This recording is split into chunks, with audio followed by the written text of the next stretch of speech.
آج میں بہت زیادہ دکھی ہوں، میرے آنسو ہے کہ رکنے کا نام نہیں لے رہے۔ سب سے پہلے یہ رلا دینے والی ویڈیو دیکھیں۔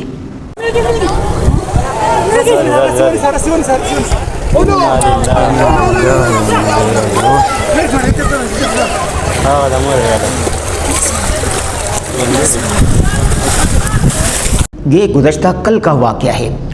ایک جوہر نما تالاب میں دو بچیاں نہانے کے لیے آئی اور بھی بہت سارے بچے نہا رہے تھے۔ نہاتے نہاتے ایک بچی ڈوب گئی، دوسری بھی ڈوب گئی، اور پھر کسی بچے نے اس کو نکالا اور یہ نکلتے ہوئے لاش کی تصویر ہے۔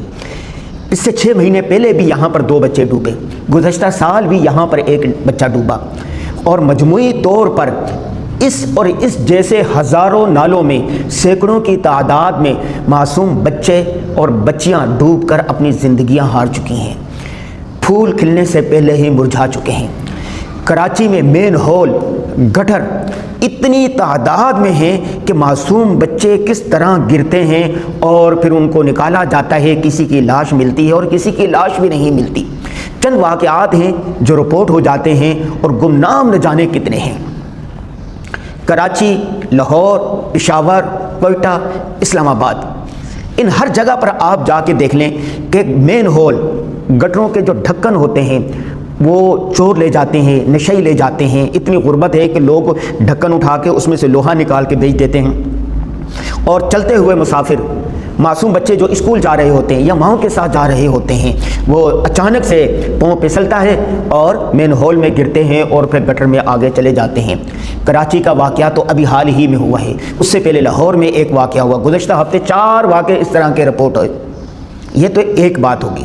نمبر 2، یہ جو تالاب بنے ہوئے جگہ جگہ، نہانے والے تالاب ہے، سوئمنگ پول ہے، فارم ہاؤس میں بنے ہوئے، وہاں پر بھی پانی زیادہ ہوتا ہے اور بچے چلے جاتے ہیں اور ماں باپ خوب انجوائے کر رہے ہوتے ہیں اور بچوں کی حفاظت کرنے والا کوئی نہیں ہوتا، نہاتے نہاتے سوئمنگ پول میں چلے جاتے ہیں اور غوطے کھاتے ہوئے اور پانی میں ڈوب کے مر جاتے ہیں وہ۔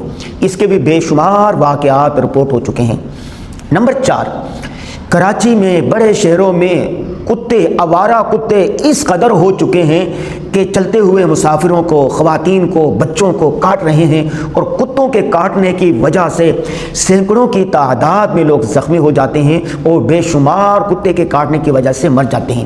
گزشتہ دنوں ہمارے کزن کو کتی نے کاٹا اور کاٹنے کی وجہ سے ویکسینیشن نہ ہو سکی اور 20 دن کے اندر اندر اس کی وفات ہو گئی۔ جب میں ان کے گھر پر گیا تو اس کے معصوم بچے، اس کی بیوہ اس طرح آہوزار کر رہے تھے، اس طرح رو رہے تھے کہ مجھ سے دیکھا نہیں جا رہا تھا۔ اب کیا کیا جائے؟ حل کیا ہے؟ 2 حل ہیں۔ پہلا حل، بلدیاتی ادارے کہاں مر گئے ہیں؟ حکومتی ادارے کہاں ہیں؟ حکومتی مشینری کہاں ہیں؟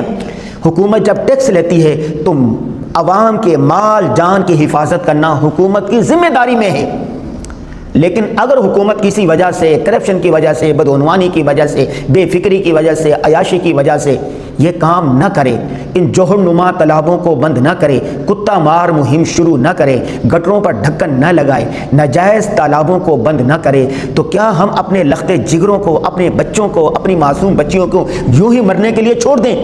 ہمارے بچے مرتے رہیں، کھلنے سے پہلے ہی مرجھاتے رہیں؟ اگر حکومت یہ کام نہیں کر رہی، اور کراچی میں تو یقیناً نہیں کری، بلدیاتی ادارے مفلوج ہو چکے ہیں، کراچی کی سڑکیں ٹوٹ چکی ہیں، گٹر لائنیں ابھر رہی ہیں، بجلی کا نظام، گیس کا نظام درہم برہم ہے، کراچی کے عوام پانی کی بوند بوند کو ترس رہے ہیں، کوئی پرسان حال نہیں، کراچی کا بیوہ جیسا حال بنا ہوا ہے، اور اس بیوہ کے کوئی آنسو پونجنے والا نہیں۔ یہاں سیاسی لڑائیاں ہیں، طاقت کی جنگ ہے، قبضے کی جنگ ہے، اور جس کے اندر عوام، کراچی کے 2.5 کروڑ عوام بے یارو مددگار ہے۔ نمبر 2، کرنے کا کام یہ ہے کہ ماں باپ اپنے بچوں کی خود حفاظت کریں۔ اگر آپ سیر و تفریح پر کہیں جا رہے ہیں، سمندر میں جا رہے ہیں، تالاب میں جا رہے ہیں، کہ اپنے بچوں کو اپنی نگاہوں کے سامنے رکھیں۔ سمندر میں کتنے بچے ڈوب کر مرے ہیں، تالابوں میں کتنے بچے ڈوب کر مر رہے ہیں، میاں بیوی خود انجوائے کر رہے ہوتے ہیں، بچوں کو یوں چھوڑ دیتے ہیں اور بچے گہرے پانی میں چلے جاتے ہیں، ڈوب جاتے ہیں۔ یہاں جو کراچی میں کل واقعہ ہوا، 2 بچیاں جن کی ایک کی عمر 10 سال تھی، دوسرے کی عمر 12-13 سال تھی، گھر سے آئیں اور 4-5 گھنٹے سے وہ گھومتی رہی ادھر، بچے بھی نہا رہے تھے، بہت سارے لوگ نہا رہے تھے، اور اس کے اندر نہاتے نہاتی گہرے پانی میں چل گئی اور وہاں پر نیچے جا کے پڑی رہی، کوئی اس کو نکالنے والا نہیں تھا، کسی کو پتہ ہی نہیں تھا۔ ماں باپ کو تو شام کو پتہ چلا جا کر۔ اگر ماں باپ اپنی اولاد کی حفاظت نہیں کریں گے تو دوسرا کون ہے جو حفاظت کرے؟ پیدا آپ نے کیا ہے، بچے آپ کے ہیں، لختے جگر آپ کے ہیں، اس کی تعلیم کرنا، اس کی حفاظت کرنا، اس کی صحت کا خیال رکھنا کس کی ذمہ داری ہے؟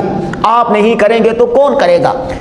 ضرورت اس بات کی ہے کہ ماں باپ اپنی اولاد کی حفاظت خود کریں، اپنے معصوم بچوں کی حفاظت خود کریں، اپنے بچوں کی اچھی تعلیم اور تربیت کریں، بچوں کو سمجھائیں کہ آپ کے لیے کیا مفید ہے اور کیا مضر ہے۔ اگر آپ اپنے بچوں کی حفاظت نہیں کریں گے تو آپ کے بچے اسی طرح ڈوب کر مرتے رہیں گے، اسی طرح مین ہولوں میں گرتے رہیں گے، اسی طرح پانی میں غوطے کھاتے رہیں گے، اور بعد میں آپ آنسو بہائیں گے، روئیں گے، پیٹیں گے، ماتم کریں گے۔ اب کیا ہوت جب چڑیاں چگ گئی کھیت، اب رونے دھونے سے کیا ہوگا؟